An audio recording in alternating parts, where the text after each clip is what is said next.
want to be known, my legacy, to be a team builder.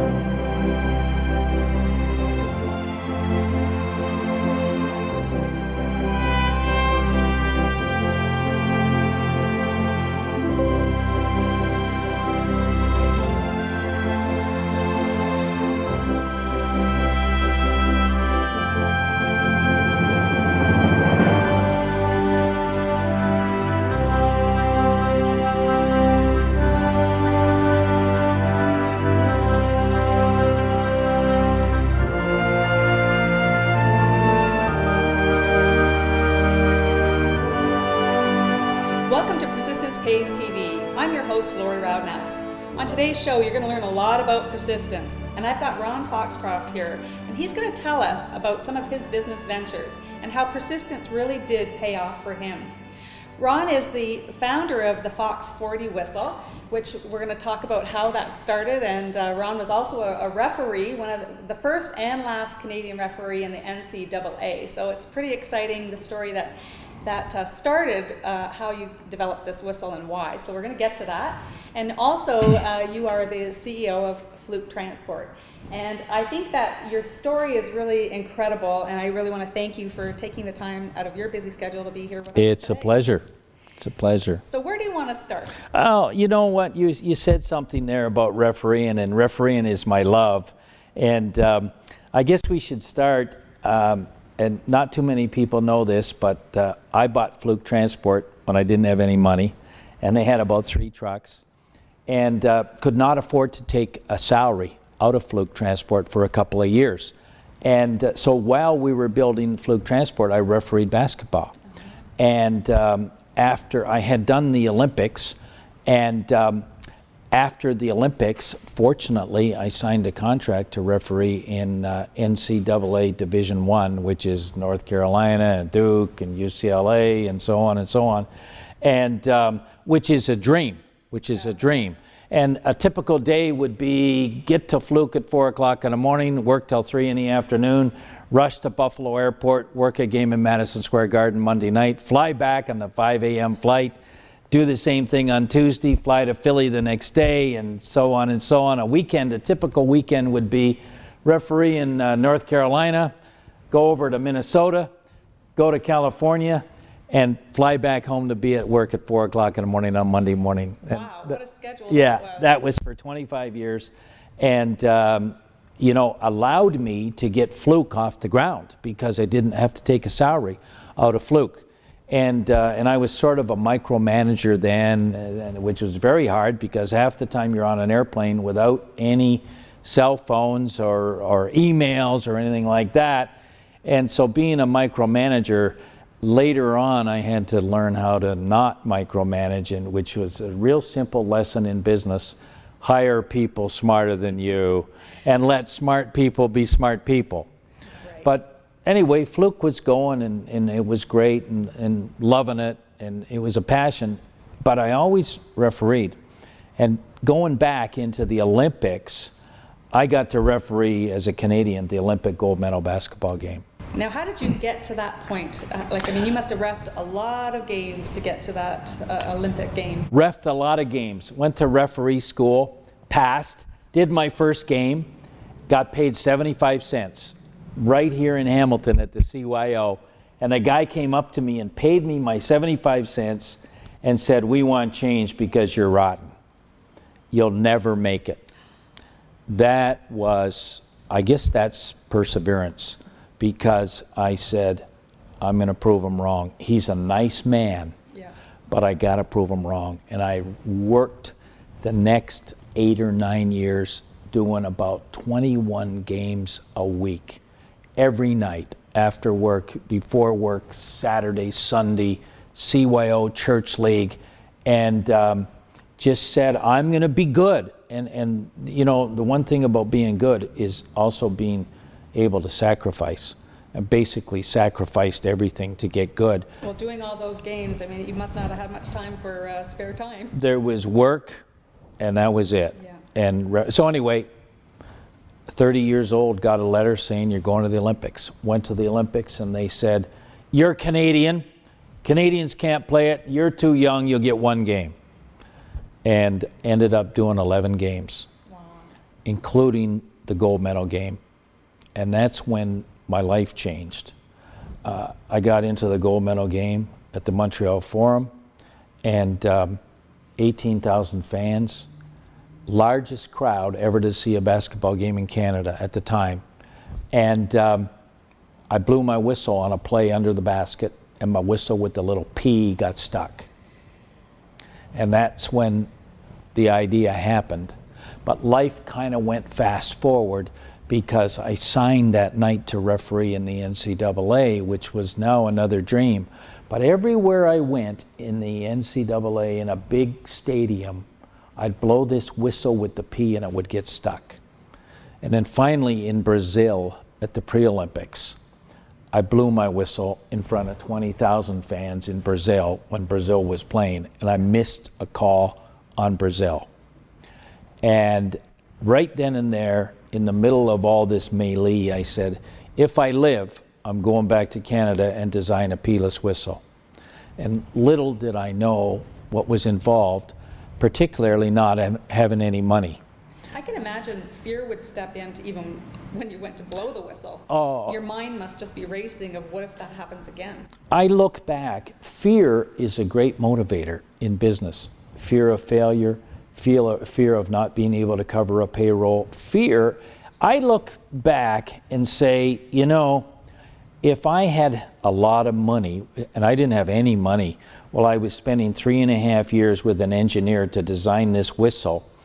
If I had a lot of money, I probably would have wasted time, and that fear and that lack of money and that persistence and perseverance was a motivation to be innovative. But after 3.5 years of working with an engineer, I had shown the whistle at the Pan American Games in 1987 and accumulated 20,000 orders. Wow. Didn't have a whistle that I manufactured. So this is in August of 1987.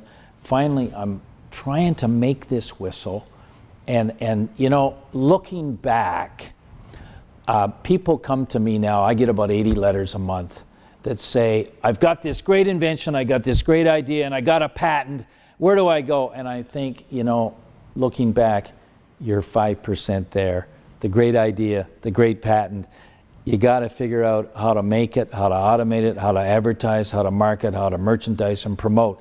So I had these 20,000 orders which were going to dry up if I didn't figure out how to make this whistle. So the whistle would come out of the mold and the sound wouldn't work.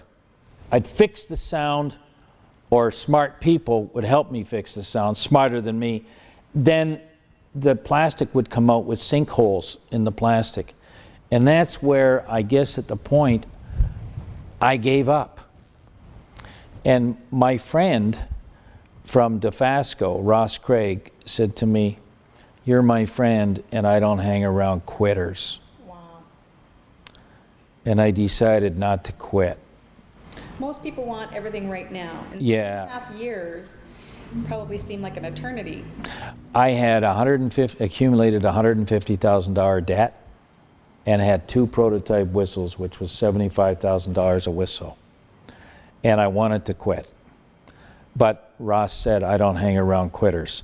So anyway, I'm talking on the phone to my mold maker, and I threw it down, the phone, and something came into my head. I said, I wonder what kind of plastic they make that phone out of. And I went down to a place in Oakville called Lukian Plastics. And I met a guy, and I explained what I was trying to do, and he came out with this pebble of plastics. We put it in the mold. The whistle came out perfect. We had perfect sound. It looked beautiful, it was shiny, it was black, and it just was wonderful. And we filled 20,000 orders almost within a month and sold them for $6 US at the time, because I couldn't sell any in Canada. Everywhere I went in Canada, they said, it's too black, it's too white, it's too loud, it's too soft, it's too negative. And nobody in Canada, everyone would say to me, we're going to tell you what we really think. That's a Pealess Whistle. Nobody in the world will ever buy it. So I had to go to the States, and I filled those 20,000 orders at $6 US, which gave me my 150,000 back, and we were away. And now we do 10,000 whistles a day in 100 countries, every sports league in the world, search and rescue, every whistle made in Canada. That's awesome. By Canadians. That's awesome. And we're right here in Hamilton, Ontario. And I didn't realize there were so many types of whistles. I mean, you have a lot of different types of whistles. Well, there's many uses for a whistle. There's rape whistles, there's search and rescue whistles, there's safety whistles, there's referee whistles, there's finger grip whistles, and so on. And I guess the best feeling I get, this little whistle has saved a ton of lives. That is a wonderful feeling. I bet. That really is. I bet. Well, you know, your determination paid off for sure, even though you had all those people saying you can't. And really, I think out of frustration and fed upness, if there's such a word, when you threw that phone down, that was the turning point.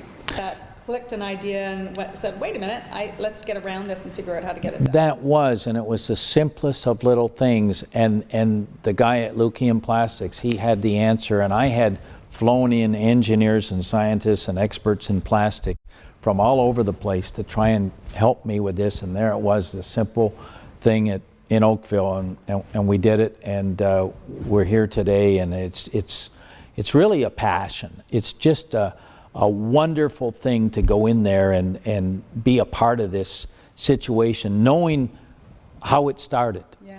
Knowing how it started, and you know, from a moment that could have destroyed someone. Absolutely. That Olympic gold game. Absolutely. That could have made someone just totally give up. Yeah, and you know, I think that's kind of inbred in you. I don't have a lot of education, but I have a lot of persistence and perseverance and don't give up. But I still look back, and I look back to my trucking company. Having gobs of money sometimes can fuel a lack of drive, determination, passion, pride, and innovation. Give me a little bit of an idea why you feel that way. Yeah, well, in my trucking company, we started the trucking company in 1982 with 3 trucks, and now we have 150 tractors and 500 trailers. And a couple of my customers at the time, like I used to go in at 3 o'clock in the morning, 4 o'clock in the morning, do the dispatch until the dispatcher came in, and then at 8 o'clock put on a tie, nice and neat, which I didn't wear today, and go out and sell. And then at 4 o'clock at night, do the billing on my Underwood typewriter and using the whiteout and the carbon. And at 7 o'clock, go out and referee 3 basketball games so that we'd have groceries.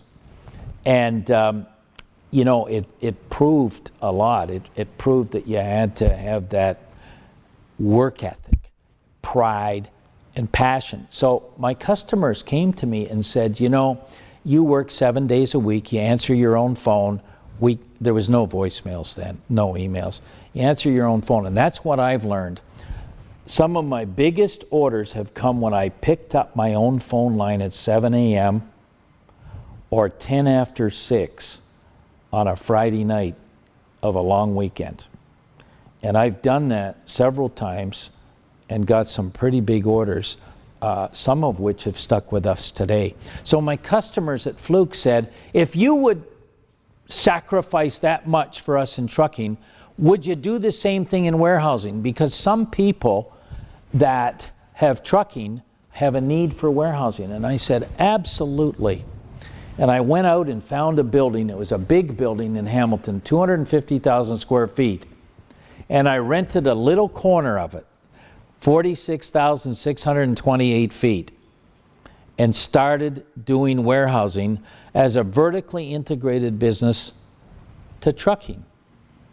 And it went pretty good. And within 3 months, we were using 173,000 square feet in that building. So through the real estate agent, I looked up the owner of the building. and he lived in Dayton, Ohio. And I called him and I said, "Sir, you've got a building that's costing you $1 million a year to carry. I'd like to come down and talk to you, but I don't have any money." He said, "Sonny boy, tell me something I don't already know. I know it costs me $1 million a year. I'm sending my private jet up to Mount Hope," which is now Hamilton Airport, "and pick you up. You come down and we'll negotiate for you to buy that building." This jet came up out of Mount Hope, took me down to Dayton, Ohio, and the guy owned the Dayco Tire and Rubber Company. So we went up to his big tower, and within an hour, he said, "Sonny boy, if you buy that building and I hold the mortgage, will you pay the rent? Will you pay the mortgage?" Wow. He was prepared to hold the mortgage for the entire value of that building. And I said, "Yes, sir." He said, "We got a deal. You own a warehouse, 250,000 square feet." And I'm sitting there, and I had $65 in the bank, and I was driving a rented Mazda. Wow. And now I just bought a building for 250,000 square feet, and I owed $3.5 million. So what was going through your mind at that moment? Fear. But, you know, my customers said, "If you work that hard, we'll give you the business." And the business was good. So just as I'm going out of the building, I turned to him and said, "But sir, the building needs a new roof." And he said, "Well, put it on." It was $400,000 at the time to put the, I said, "I don't have any money." He said, "Then the deal's off." I went down, got the cab out to the airport to take his private jet back to Mount Hope, where my car was. And I got to the airplane, and the pilot said, "Mr. Jacobs says you're walking." Wow. No flight, no private jet, no warehouse. So I went over to the real airport and bought a ticket on Republic Airlines, where they have the airline where the two ducks were flying upside down as their logo. It just became Northwest and became Delta. Flew back to Toronto. That's the only place Republic Airlines would go, but my car's in Mount Hope. So I was disappointed, but we were still renting the building. And about 3 months later, he called me. And he said, "I understand you referee basketball in the NCAA. And I said, "Yes, I do, sir. Can you get me tickets to the Final Four in New Orleans?" And I said, "Sir, the President of the United States can't get tickets to the Final Four, but I'll try." I called my friend that was broadcasting the games back then on NBC TV, and he says, "I can't get tickets, but if he wants to sit at the TV table on the floor while I broadcast the game," and I mean, to get a ticket to the Final Four is a 30-year wait. Wow. I got him 2 tickets. I called him and said, "I got you 2 tickets to the Final Four in New Orleans." And he says, "And I'm putting a new roof on that building, and you own a building." Wow. And that was the start of us. And we had bought several more. And sometimes I think there's more money in real estate than there is in operating businesses, because the buildings never talk back to you. But that was a very nice time, and it would have been very, very easy to get mad, to give up, to get out of warehousing, or just run a warehouse and rent the space. Even just keeping the relationship, like you didn't react to the situation. No, I learned one thing about that: never knee jerk, never let. As a referee, I laugh when these golfers stand there and you got to whisper, and God bless them. But I can go out golfing and I can have 20,000 people screaming at me and I won't hear you. And I think you get that training from refereeing, that you don't make quick judgments, you don't make bad decisions. You know, you're going to have a speaker after me, Mr. Christie, and he's going to talk about making correct decisions for students. Well, you know what? sometimes the kids aren't the problem. Sometimes we're the problem, the adults. And you know, so that taught me, don't react, don't knee-jerk, don't get angry, don't show a temper, and don't say something that you will regret, even though it might be true. Yeah. Business, you know, I hate to say this, but you almost have to be inhuman to be human in business. And so, yeah, when I lost that deal, I was really disappointed. I was angry. I was angry that I had to go out and buy a airplane ticket When you had $65. when I had $65 and a credit card that was almost at the limit. And anyway, I don't know how most people would react to that. I mean, getting to the airport and saying you gotta walk, I think that could cause a lot of Lori, I've looked back, and you know, the one thing you got to remember, you meet the same people climbing the mountain as you do coming down the other side. And I think you have to always remember that. And I'll just tell you a story about that and how you should always treat people with respect. But we made a bicycle helmet at Fox 40, and it was yellow with a red band around it, and it looked like Winnie the Pooh. And we called it the Teddy B. And I turned to my son and I said, you know, it looks a lot like Winnie the Pooh.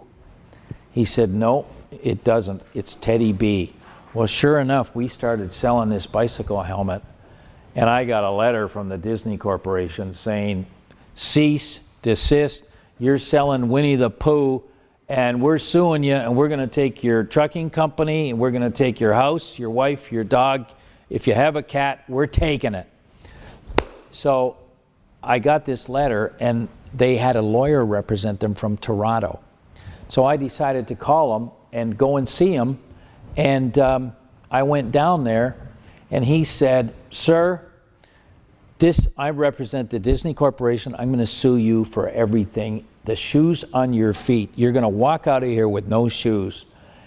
And he said, but when I was an articling law student in Hamilton, nobody would give me the time of day.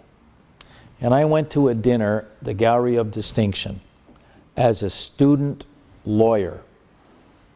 And you were a businessman in that city, and you came up to me and treated me like I was the Prime Minister of Canada. He said, I've never forgot that.